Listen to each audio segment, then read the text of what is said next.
chemo, what even is it? I mean, it cures cancer, right? But how does it cure it? So I think I'll go over that a little bit first. Chemotherapy is not just one medicine in a way. It's a concoction of many different kinds, customly made for your type of treatment plan, cancer. Mine was a dose of 7 different chemos, each targeting a specific area, each doing a specific job, everything coinciding in a chaotic harmony inside of me. But what's the main point? How does chemo work? Well, I'll tell you. So, chemotherapy works in a way that it attacks fast-growing cells in your body. This means in a healthy individual, things like your hair follicles, things like your reproductive stuff, things like your nails, things like your bone marrow, which produces blood. So a regular person probably shouldn't get chemo because, yeah, wouldn't really do you much good now, would it? Now, an individual with cancer, on the other hand, and that's a different story, because cancer cells is also fast-growing cells. I mean, it has to be, right? Because if a person with cancer, if cancer spread as fast as regular growing cells, like nothing would really happen.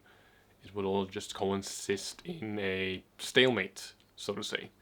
But that's not how cancer works. Cancer works by growing rapidly fast, spreading a lot, and at some point just making your body not function properly, which is what leads to the fatality, the death. Now, chemo does all the same things as it does to a regular individual, but it also now targets those fast cancer cells, which means that your body now has a chance of getting rid of these cells. So now the goal of chemo is to remove these cancer cells faster than we kill the rest of the healthy cells. So, killing cancer by killing you but stopping right before in a weird way. That's quite dark. It's more complicated than that, but essentially that's how it works. Now, killing your cells, as you probably have guessed, does not come without a price. That's why we have side effects. And with chemo we have quite a bit of side effects. Because surprise, surprise, your body doesn't like it when you just kind of break everything. Which I will go over today. Go over the ones that I experienced during my chemo, as long as a few that I didn't, but it's like the most common ones. That way, if you are going through chemo, or someone you know is going through chemo, or if you're just curious, maybe this is an essay, don't use me as an essay. You're probably gonna get a fail grade, let's be honest.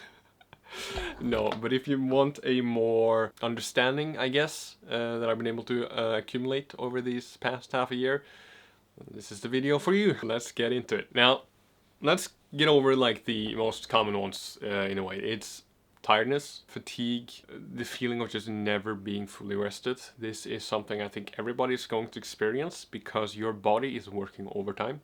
Not only is it working overtime to, already try to kill the cancer by its own, because your body does know that something's not right and it sends a lot of resources to this area. But now it's also trying to fix all the stuff the chemo's doing. So it's like, it's spreading itself too thin, which means that the energy that you perhaps wanted to do for that late little jog or like the group event that's coming up, it's not really going to be there, unfortunately. And that's just a thing you have to accept quite early with cancer. And it's a thing a lot of people understand. People understand if you're tired. If you have to leave early for somewhere, nobody's going to be... If they say something, say screw you, because they don't know what you're going through. Yeah, tiredness is number one. Secondly, hair loss. Can you really think of chemo without getting the picture of a guy without no hair? Because I can't. I don't know if that's just me being weird. But hair loss is a big one. Well, as I said earlier, chemo affects your healthy, fast-growing cells, and hair is one of them. So your hair will just stop growing at some point. And in some cases, most cases, it will fall out. Some people are quite lucky and this doesn't happen. There are some options that can let you keep as much of your hair as possible if you start early. I just decided to go with the flow. I was kind of curious what I would look like. So now I know if I ever lose my hair in the future, it's not that bad. It could be worse. Another thing that people don't talk so much about, or maybe they do, I just didn't know, is that your nails stop growing.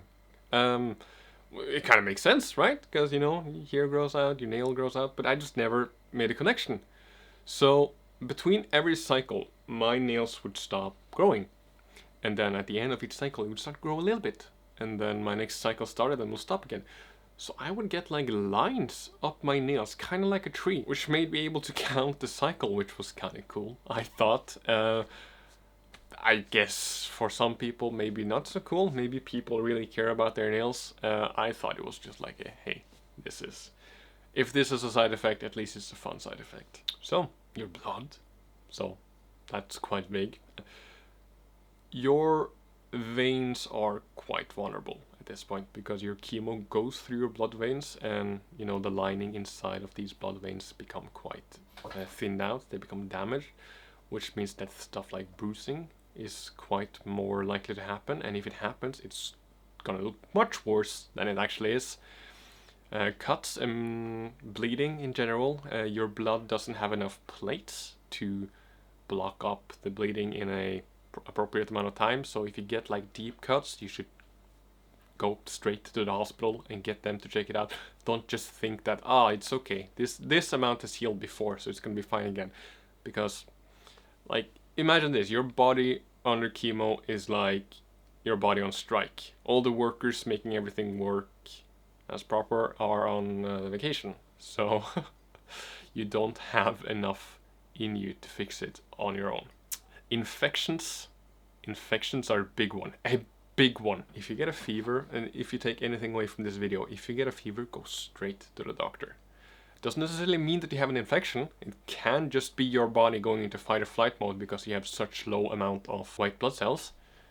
But if, on the other hand, it's an infection and you don't get it treated with antibiotics, this can quickly develop into leukemia or other blood infections. And that's just not something you want to deal with when you already have so much on your plate. Fever, hospital, straight away. In Norway, you get a card with a number that you have to call if you have a fever for over 38 degrees for more than 1 hour, which just shows you how serious it is. They sit down with me and like, okay, fever, what do you do? Call us, exactly. They would do that like 5 times before I was allowed to leave. So, quite serious. Now, another thing, which is just I've never experienced before, is anemia. Because you don't have a lot of red blood cells, because your bone marrow kind of, again, goes on strike. It means that the thing carrying oxygen around your body is like lowered so much that you're just gonna get completely knocked out. Another minor one, but equally as annoying, is mouth soreness, because apparently linings everywhere in your body is something that the chemo affects, and one of the most openly outward linings, I guess, would be the ones inside of your mouth, which means that mouth infections are just gonna happen every day almost. At least it happened to me. Your mouth is gonna dry up, you're gonna get ulcers, you're gonna get sores, and it's just gonna be a pain to talk. There's not much you can do about this except just have good dental hygiene, minimize the threats of infection as much as possible, and hopefully you'll be good. But yeah, that's something you're probably gonna have to deal with, and you're probably gonna be equally as sick of it as I was. Now, loss of appetite is an interesting one, because it's not just it's many reasons that leads to it. One thing is that your body just doesn't tell you when you're hungry anymore. You don't get that rumbling, and you don't get that feeling of hunger, so you have to actively kind of remind yourself to eat. Secondly, food tastes different. Sometimes the food you can love can suddenly taste so awful. Food you hate actually can taste really good. My case was quite boring, because just food I ate tasted nothing. And in a way that also leads to a loss of appetite, because you don't get a incentive to eat anymore. Well, I guess natural preservation isn't an incentive for Ole, but no, that's... no, but it's not as fun to eat anymore. It's kind of just a thing that you have to do to keep going, which is... It is what it is. Well, luckily though, if I started eating, I didn't have a limit, because I also got I got some sort of steroids that were supposed to help with the inflammation that the chemo caused, and one of the side effects of that thing was an increased appetite. So I gained like 7 kilos during my chemo. Which, hey, I would rather it go up than down. Now, skin, everything is weak, okay? So you remember that sunscreen your parents told you to wear? Might want to do a second layer of that this time. And as boring as this sounds, might want to spend the summer inside this year. Your skin is incredibly weak, which means that something that is always a threat, you know, skin cancer, is more of a threat to you. And let's be fair, when you're already dealing with one cancer, it would kinda suck to introduce a new cancer on top of that, wouldn't it? So be careful about your skin. It's boring, but again, I do think it's more boring to deal with skin cancer as well. Now, Chemobrain. Have you ever just had that feeling in the morning where you just wake up and it feels like it's a cloud in your brain and you just can't quite remember what you were gonna do today? Yeah, it's kind of similar to having Chemobrain. So sometimes when you're trying to focus on something or think of something, you have a fog just not letting you. Trying to talk about specific subject, trying to remember stuff, kind of slows down and can lead to a lot of mistake. And we like to just call this commonly Chemobrain, because then we have an excuse to be stupid. You will probably experience chemo fog or Chemobrain or whatever you call it where you are from. It's not dangerous. If nothing else, it's kind of funny. But yeah, that's a symptom. Now, kind of a sad one, fertility problems, because chemotherapy again affects a lot of cells. In men, this can be your sperm cells. In women, this can be your egg cells, which kind of sucks. I'm not gonna lie, I'm not ready to be a parent at all yet, but I do like to have that door open in the future. And we don't know yet, because I have to do a test in like 1 year, but there is quite a high chance that I am now sterile for the rest of my life because of the damage the chemo has done to my body. Luckily though, in Norway, they send you to a sperm bank, so you can like freeze down a few samples, so you still have healthy, fresh cells from before the chemo started, in case you want to do the parenthood thing. And that's nice. It's a safety thing. It's just kind of sad to know that you have a limit to it in one way. This is more than you'll ever need, first of all, because there's a lot of stuff in those small samples that you produce. But yeah, fertility. If you get the option for it, freeze down samples, so you have the option in the future to have, you know, kids. Should we do a fun one? Nausea. Nausea is bad when you don't have chemo. Nausea is just bad in general. It puts a damper on an otherwise fun day, because what are you gonna do? Can't really do anything before the nausea just disappears. It's kind of the same when you have chemo. It's like, what are you gonna do? You do get preventatives. You do get stuff that's gonna help make the process a lot better. It's not gonna remove it entirely, but it's a lot better than what it used to be. It's no longer the big stereotype with cancer that you sit in front of the toilet all day puking. At least it wasn't for me. I was nauseous a lot, yes, but I never puked during my entire chemo sessions. I never ever puked. I was close, but I never actually did it. So I do think that we are going in the right way there, and medicine is like a evolving process. So hopefully in the future, nausea is not a problem anymore. Hopefully in the future none of this is a problem anymore. Why do I single out nausea? So, diarrhea and, you know, its opposite brother, constipation. Both of these things are never fun. Diarrhea is manageable. Only thing you have to worry about there is that if you have it over many days, you have to be careful about your hydration levels. Constipation. I don't want to talk about constipation. I never had constipation before, and I'm so glad, because that was not fun. Going to the toilet, sit there for 2 hours, and then you have to leave and just still feel like you have to, you know, poop. That's not fun. And me being quite new to constipation, didn't really know that you're not supposed to push, which means that I got the side effect of constipation, which is hemorrhoids. So yeah, these are the symptoms that have affected me. They are also quite the most common symptoms. A lot of people can have unique symptoms. A lot of people can have symptoms that I haven't covered here.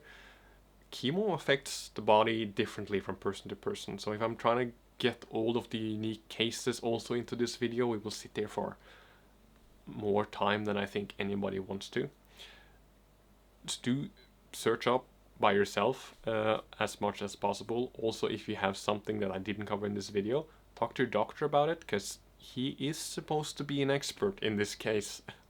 And I hope he is in your case. Now for kind of a sad part of not sad, like kind of the bleak part of this video, because now we've gone over what's gonna happen during your chemo session, but we also have something called late side effects. This is completely unpredictable. Some people get nothing, some people got some people get all, and it's just something time will tell, really. It can be half a year from the day you end chemo, it can be 2 years from after chemo, it can show up later in life, 10, 15 years later. It's so unpredictable how this process is going to affect your body. So a few of them are heart problems, cardiovascular problems, lung problems, fatigue, chronic fatigue, second cancer. It's a really scary list in a way, and it's something that can give the bravest man anxiety. I know I have a lot of anxiety when I try to think about this, but then I also have to remember that I can't just panic over stuff I don't know yet. Maybe I am, lucky and get nothing. But it's also important to know that this is something that can happen, as sucky as that sounds, especially second cancer, right? Because now you know how, or in my case, now I know how it is to go through one round of cancer, so I don't really want to do that again. But hey, that's in the future. Maybe in the future our cancer treatments are even better than they are today. Like, just look at 20 years ago. Look at 50 years ago. Look at the beginning of the 19th century, when we didn't have chemo. So I'm just gonna, leave that to future me and the future medical science team, and, just try not to think about it, as hard as that is. So this is the end of the video. Are you going into cancer? Are you going into chemotherapy? Do you know somebody going into chemotherapy? Just know you're gonna be okay. I don't care what anybody else says. I don't care if this is hopeful thinking, wishful thinking. Just you go in with this mindset is gonna help a lot. Another symptom I didn't mention is emotional damage or emotional distress. And this is the one symptom that you kinda can do something with yourself. I had my lows, and I also had a lot of highs just by the way I decided to treat this. This could have been a lot more of a bleaker period in my life if I went into this with the most negative attitudes. I believe in you. I believe that you are going to be a-okay. So I hope this was informational. I hope this helped you understand a little bit more about chemo, especially my explanation in the beginning. So if this helped you out, can you leave a like? It's the only measurement I have to know if I did a good job or not. Leave a comment if I forgot something. Leave a comment if I helped you. And leave a comment if you have knowledge that I just didn't know about. If you do want to follow along, please subscribe. It means a lot to me. It makes me happy to see people want to follow along. And yeah, that's it from me. Thank you so much for watching. Thank you so much for dedicating your time. I hope you have a great day. See you. Bye bye.